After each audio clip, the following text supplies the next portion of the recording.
Balik lagi di Sumur Gadget, dan kali ini gue mau unboxing sebuah smartphone dari Apple.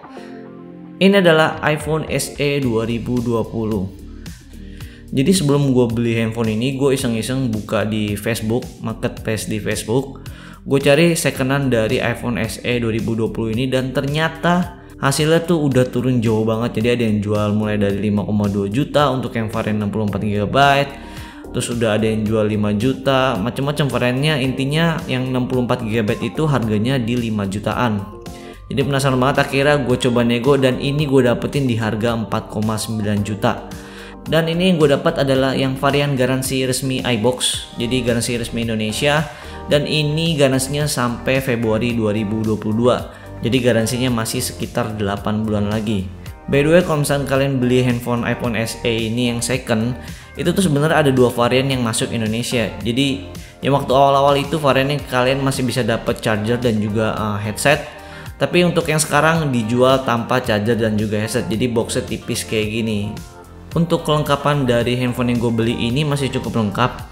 Minusnya sih paling cuman gue nggak dapat stikernya aja. Dan untuk kitab-kitabnya kayak panduan penggunaan singkat tuh segala macam itu udah ada bahasa Indonesianya. Jadi kalau misalnya kalian beli garansi resmi itu pasti ada bahasa Indonesia sih. Untuk kabel datanya juga dapat, dan ini masih original, yaitu kabel Lightning to USB Type-C. Lalu SIM ejector juga masih ada di sini. Dan ini dia penampakan dari handphonenya iPhone SE 2020 yang kondisinya adalah second. Gue masih dapat kondisi yang cukup mulus, ya ada sih sedikit baret-baret penggunaan, tapi menurut gue itu wajar banget. Mengingat ini handphone udah emang tergolong second gitu penggunaan, karena orang kan beda-beda ya gunanya. Ada yang apik banget sama barang, ada yang makanya gerasa gerusuk. Dan sekarang kita coba untuk nyalain aja. Oh ya, untuk baterai health-nya ini kata sellernya masih di 96%. Jadinya menurut gue untuk pemakaian orang sebelumnya masih cukup wajar, nggak terlalu gimana-gimana lah.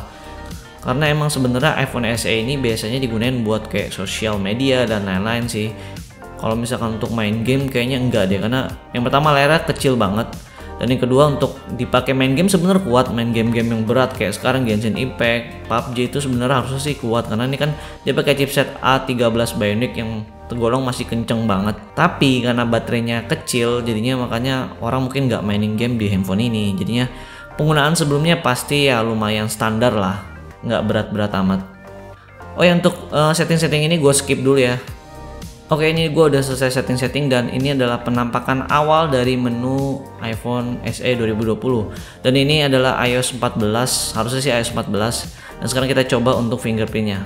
Oke, masih cepet ya, kalian bisa lihat sendiri di sini. Masih cukup cepet, dan haptic feedbacknya itu enak banget sih beneran. Emang nggak bohong sih, haptic engine di handphone ini tuh juara sih. Dan yang gue seneng dari handphone ini adalah ukurannya yang compact banget. Jadi untuk sudut-sudutnya lu bisa ngejangkau di satu tangan atau satu jari aja gitu. Sekarang kita lihat di bagian general, terus kita lihat di about phone, dan kalau misalnya di sini untuk serinya itu seri PAA, ini adalah resmi garansi iBox, dan untuk garansinya sampai 2 Februari 2022. Masih 8 bulanan lagi, jadi cukup beruntung sih gue bisa dapetin unit ini. Lalu selanjutnya gue pengen ngecek di baterai health-nya, dan di sini kalian bisa lihat masih 96%. Lanjut, sekarang kita cek True Tone-nya apakah bisa aktif atau enggak. Dan di sini kalian bisa lihat True Tone-nya masih bisa aktif. Jadinya katanya kalau misalkan iPhone untuk LCD yang udah nggak original, banyak yang bilang True Tone-nya udah nggak bisa diaktifin, tapi di sini masih bisa diaktifin. Dan kalau kalian sering pakai iPhone yang seri-seri lama kayak SE atau iPhone 7, iPhone 8, itu harusnya sih kalian udah paham ya warna asli dari LCD Apple tuh seperti apa. Sekarang gue mau lanjut untuk tes kameranya, apakah masih worth it untuk dipakai di 2021. Kalau kalian lihat secara langsung, untuk detail dari fotonya itu masih bagus banget. Untuk warna dari fotonya pun juga nggak lebay gitu, nggak dilebih-lebihkan warnanya. Dia tetap natural seperti ciri khas dari iPhone.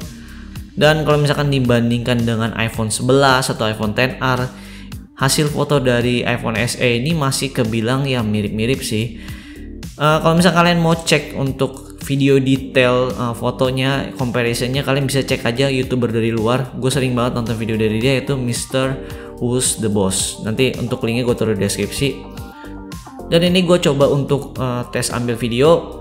Hasil dari video di iPhone SE 2020 ini gue bisa anjungin jempol, karena ini dia bisa ngasilin video yang gue bilang masih bagus banget di tahun 2021. Untuk handphone kayak sekelas Android sih menurut gue untuk video masih tetap kalah sih sama iPhone ini.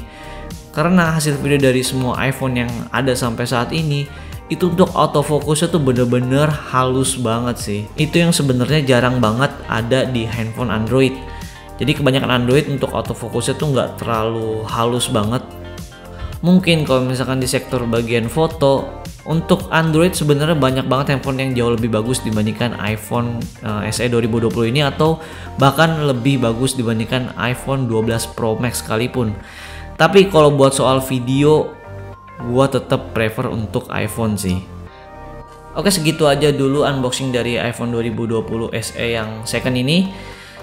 Intinya sih handphone ini tuh untuk harga secondnya tuh udah lumayan murah. Di 4 jutaan udah bisa dapet handphone ini, yang mana ini pakai chipset A13 Bionic. Jadinya kalau misalkan dilihat dari sebelum-sebelumnya, ini masih bisa update kurang lebih 5-6 tahun ke depan. Jadi menurut gua bakal awet banget. Dan jangan lupa tungguin video full review dari gua apakah enak pakai handphone ini di tahun 2021, yang mana sekarang handphone tuh layar udah pada gede-gede semua. Nanti gue bakal ulas secara detail. Kalau kalian suka konten-konten gue, kalian bisa langsung klik subscribe aja, dan jangan lupa nyalain tombol loncengnya biar kalian gak ketinggalan video-video terbaru dari gue. Dan kalau kalian mau tanya-tanya seputar gadget, kalian bisa langsung mampir aja ke IG kita di Sumur Gadget. Nanti untuk link gue taruh di deskripsi. Oke, gue Ten dari Sumur Gadget, pamit.